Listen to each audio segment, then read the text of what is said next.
Salam, 5-ci sinif Azərbaycan tarixindən 23-cü dərsimizə keçirək. Dərs 23. Sovet işğalı. Qarabağdakı qiyam Bolşevik-Daşnak işbirliyinin ortaq planı idi. Belə ki, Daşnaklar Azərbaycan hərbi qüvvələrinin diqqətini şimal sərhədlərində yayındırmalı idi. Bunun əvəzində Bolşeviklər Daşnaklara Azərbaycandan ərazi vəd etmişdilər. Ona görə də 40 minlik AXC ordusu bütünlüklə Azərbaycan-Ermənistan sərhəddinə və Qarabağa yerləşdirildi. AXC ordusu Qarabağda erməni qiyamını yatırtmaqla məşğul olanda Rus bolşevik ordusu şimal sərhədlərimizə yeridildi. Ölkəmizin şimal sərhədləri demək olar ki, müdafiəsiz qaldı. Azərbaycanın işğalı 11-ci Qırmızı Orduya tapşırılmışdı. Sayı 70 minə çatan ordu şimal sərhədlərimizi keçdi. Düşmən əsgərlərini daşıyan zirehli qatarların istiqaməti Bakıya idi. Yalama stansiyasındakı 350 nəfərlik sərhəd dəstəsi düşmənlə qeyri-bərabər döyüşə girdi. Əsas məqsəd düşməni mümkün qədər ləngitmək, işğal planını pozmaq idi. Əvvəlcə zirehli qatarların qarşısına partladıcı ilə dolu qatar buraxıldı. Lakin bu qatar Qırmızı Ordunun top atəşi ilə sıradan çıxarıldı.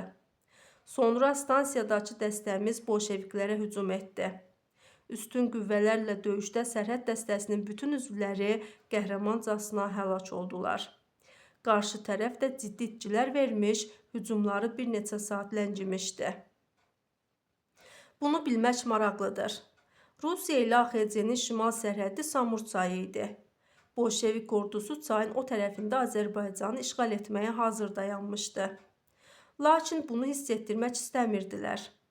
Sərhəddəki Rus qoşunun əsgər və zabitləri dostluqdan danışır, Azərbaycan sərhədçiləri ilə mehriban davranırdılar. Özləri deyib gülür, rəqs edir, hətta bizim sərhədçiləri də məclislərinə qoşulmağa dəvət edirdilər. Lakin aprelin sonlarında hər şey bir anda dəyişdi. Dost ordu sərhədçilərimizə qəfil atəş açaraq Azərbaycana daxil oldu. 1920-ci il aprelin 28-də Rus bolşevik işğalı nəticəsində AXC süqut etdi. Azərbaycan SSR-nin yaradıldığı elan edildi. SSR, Sovet Sosialist Respublikası deməkdir. Bilirsinizmi? Bolşeviklərin yaratdığı respublika Azərbaycan Sovet Sosialist Respublikası adlandırıldı. Sovet sözü dilimizdə məsləhət, şura mənasını verir. Təsadüfi deyil ki, Azərbaycan əhalisi ilk vaxtlar yeni yaranan quruma şura hökuməti deyirdi. Sosialist sözü isə burada ictimai bərabərlik mənasında işlədilir. Bolşeviklər elan etmişdilər ki, onlar fəhlə kəndli hökuməti qururlar.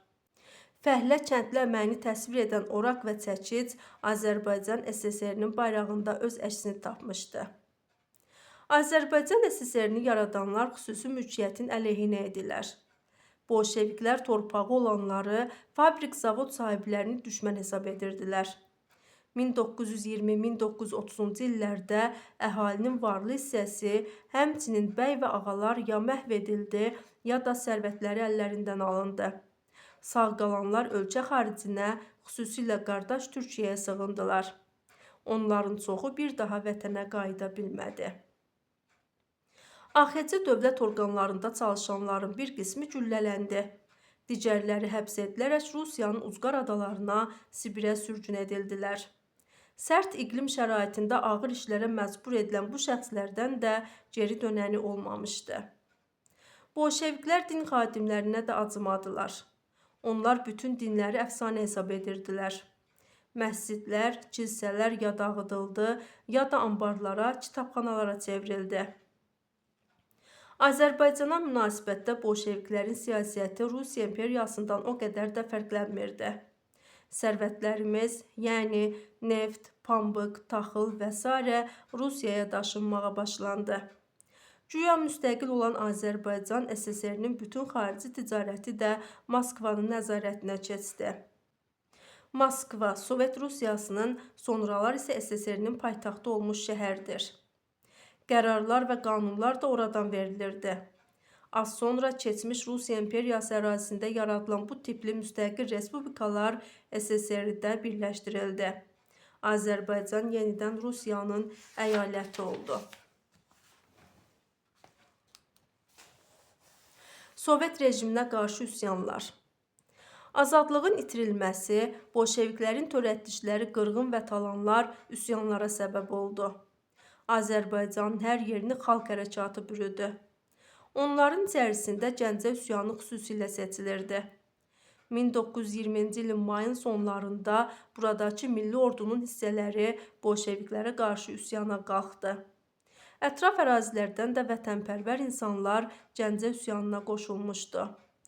Əvvəlcə şəhərdəki bolşevik qüvvələri zərərsizləşdirildi. Daha sonra Gəncədəki hökumət binaları nəzarətə götürüldü. Bunu bilmək maraqlıdır. Gəncə üsyanına bir neçə gün qalmışdı. Bu zaman yerli əhalidən 200 nəfərlik silahlı dəstə şəhərdəki bolşevik qərargahına gəldi. Onlar bolşeviklərə xidmət etmək istədiklərini bildirdilər. Ruslar dəstəni sıralarına qəbul edib kazarmada yerləşdirdilər. Kazarma, əsgərlər üçün yataqxanadır.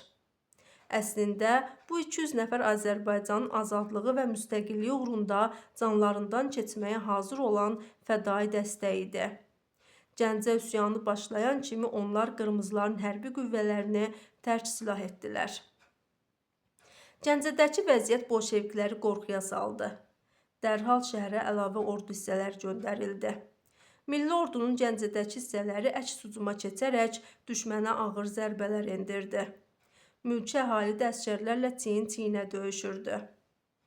Şəhərə yalnız 4 zirehli qatar və minlərlə əsgər yeridəndən sonra üsyançıların müqavimətini qırmaq mümkün oldu. AXC ordusunun 12 generalı onlarla yüksək rütbəli zabiti Nargin adasına aparılaraq güllələndi. Bilirsinizmi, Gəncə üsyanı yatırılanda mühasirəni yara bilən igid hərbiçilərin bir hissəsi Türkiyəyə keçdi. Onlar Türkiyə Qurtuluş Savaşında Mustafa Kemal Atatürk'ün silahdaşlarına çevrildilər. Bəli, indi isə keçirik sualımıza. Gəncə üsyanında qələbə qazanmaq üçün nələr lazım idi? Gəncə üsyanında qələbə qazanmaq üçün xalqın geniş dəstəyi, ümummilli səfərbərlik, silahlı qüvvələrin və yerli orqanların üsyançıların tərəfinə keçməsi, həmçinin xarici hərbi müttəfiqin olması vacib idi. Bəli, bu qədər. 24-cü dərs öyrənmək üçün növbəti videoma baxa bilərsiniz. Kanalıma abunə olub bəyənməyi unutmayın. Hələlik.